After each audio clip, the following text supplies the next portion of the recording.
Hey guys, this is Ken from JazTime.com, and today we'll be reviewing the Tudor Heritage Black Bay.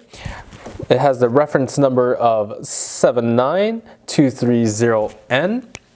And this is the second generation of Tudors, recently shown at the Bezel World 2016, alongside the newer Black Bays as well. Okay, but specifically for this one, like I said, the reference number for this one is 79230N. We'll be going over the price, the dial, the bezel, the case, the crown, the bracelet, and we'll talk about the movement towards the end. Okay, so the price as of December 2016, the retail price for this Tudor is $3,675. At JazTime, you could get it for as low as $2,830. Okay, so let's go ahead and talk about the dial. So the most noticeable differences from the second generation from the first generation of these Heritage Black Bays is that at the very top we have the Tudor name, but it has the emblem of a shield now. It used to be a rose emblem. At the bottom, the text at the 6 o'clock position is now perfectly straight. It used to be a curved text at the 6 o'clock position. And I believe the reason for that is that they're trying to give the watch a much more modern look, as it does kind of look like, you know, just about any other watch in terms of the text and such. One thing to note is we have the snowflake hands on the Tudor still, which is characterized by this large angular hands. We have that nice bronze coloring on that text on all around the outer edge of the dial. The index markers are nice and big, really readable. As you can see, they go all around, and it does have luminosity for up to 8 hours. Okay. Now, so one other thing I want to mention is the Sapphire Crystal. The Sapphire Crystal that protects the dial is also a dome crystal. As you can see there, it protrudes a little bit past the bezel, and it doesn't sit quite flat, so that's another neat thing there. So let's go ahead and move on to the bezel now. For the bezel, we have a matte black anodized aluminum bezel. Has as you can see, it makes them it kind of dulls the light up a little bit, but that little bit of dullness gives it a nice flat shine overall, and it's just very, very nice. We have a 60 minute graduated all around, and this is a sports diver's watch. So this is mainly this function of the bezel. It is unidirectional. It can only turn in one direction. As you can see there, as I try to turn to the right, it won't. Only to the left will it work. And all you have to do is, for this specific function of the bezel, is to track elapsed time. So I've already matched the patina to the hour hand. The patina is this little dot, and all you have to do is match the patina to, or apologize, not the hour hand. We're supposed to match it to the minute hand. There we go. So we match it to the minute hand. We match it to the minute hand to track for elapsed time. Let's just say if you're a diver, you're diving underwater, and you want to track how long you've been gone underwater. It would you would see the minute hand move for however long. Of course, 10 minutes being 10, or 10 down here being 10 minutes, 20 being 20. Each of the large indicators being a 5-minute increments. You can see how long you've been gone underwater. But if you're not a diver, for everyday use, you can track such things as running a lap, or how long it takes for you to run a mile, or even if you're at the office, you can see, you know, how long you're taking on one meeting, or how long you've been taking on phone calls, and that's very simple, easy to track. Okay, so let me go ahead and reset that back to the 12 o'clock position. There we go. Okay, so let's go ahead and move on to the case now. The case size of this Tudor still keeps the same case size as the older generation. It's a 41 millimeter case. That's from my index finger here to my thumb. There's the diameter of 41 millimeters. It is a steel case with the side profile not being too large. It should still fit under suit cuffs very nicely, dress cuffs very nicely as well. Shouldn't stretch anything out.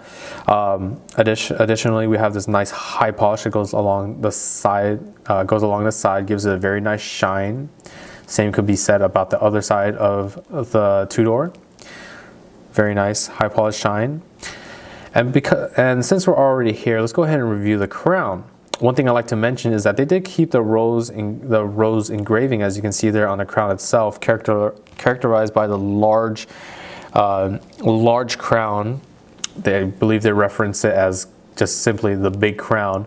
We have this rose engraving that used to be on the dial but got replaced by the shield emblem. So it's a very simple screw down crown, and all you have to do is just go counterclockwise, and there you go. Pops out to a standard position. This is the hand winding position, meaning that you can wind the watch up to 20 to 30 times. No more, because you might damage the internals of the watch if you do. So just do a few quick turns, 20 to 30 times, and it's all set to go. Okay. You can also, and then you'll also be able to tug out the crown for one last tick, and this will be the hand setting position. Obviously self-explanatory, bi-directional moving hands, and you can set the time however you like.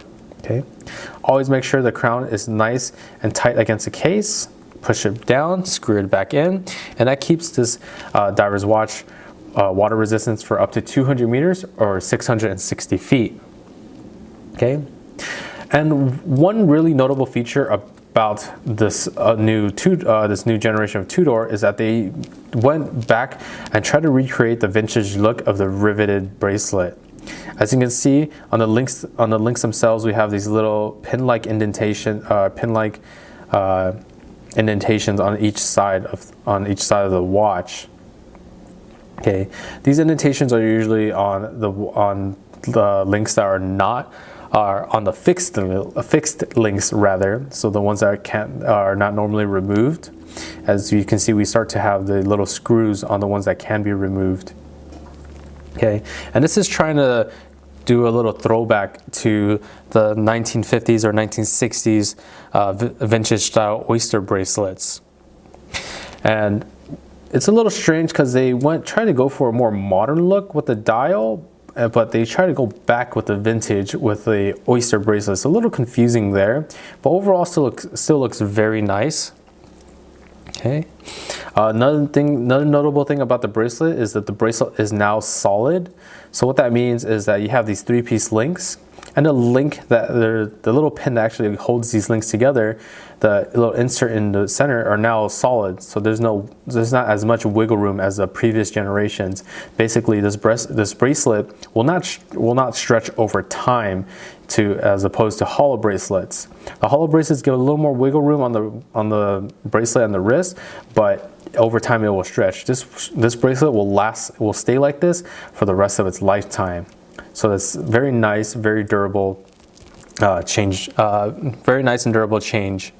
Okay, so let's go ahead and move on to the clasp now. So here's the clasp. It's a very simple clasp. It has a little safety mechanism here that sits on top of this popping oyster here. So you can see, once again, bam, bam. Very simple, very easy to use. Adds a lot of security. It is a diver's watch, so you want the extra security on a sports watch. We have that Tudor name. We have that Tudor name with the Swiss name engraved onto the clasp blade. Very simple, very easy to use. And one thing I would like to mention is that you can adjust the bracelet with just a small amount of change, about 2 millimeters or so, I believe. That can adjust inward or outward, and that's just to add a little comfort for days that are hot and your wrist swells up. You can adjust for a little more comfort there, and vice versa. If it's cold, your wrist swells up and you don't want it wiggling around, you can adjust for it to be a little bit tighter. Okay, so let's go ahead and talk about the case back now. So we have this nice oyster case backing. One thing to mention about this case back versus the older generation of Tudors is that this case back is a little more dome shaped now. So it protrudes a little bit. It doesn't add too much to the profile, but it does add a little bit. And the reason for that is because Tudor is now using a new in-house movement that has official Swiss chronometer certification. The old style was the ETA 2824 with a 38 38-hour power reserve. But now we have this new in-house movement from Tudor called the MT6702, and it has a 70-hour power reserve, which is almost double the power reserve of the old style movement, and it features a non-magnetic silicone hairspring, so it has a little bit of magnetic resistance there. And that power reserve, that 70-hour power reserve, you can take this watch off on a Friday evening and you can still pick it up on a Monday, put it on, and it'll still be working. So it's pretty cool. Okay. All right. So let me go ahead and show you this watch on my wrist now.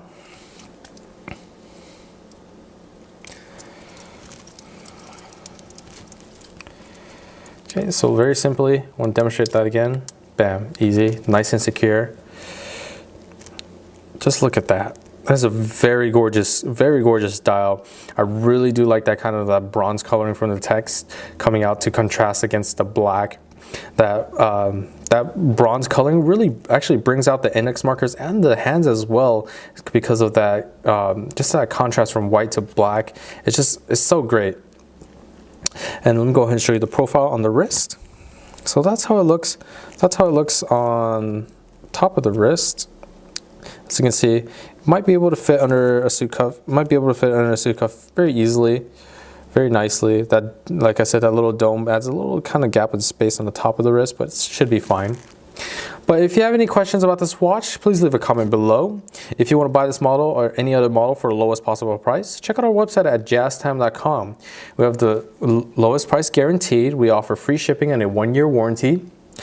And if you like our videos, like, comment, and subscribe. We have lots more to show you guys. Thanks for watching. Hope to see you guys soon.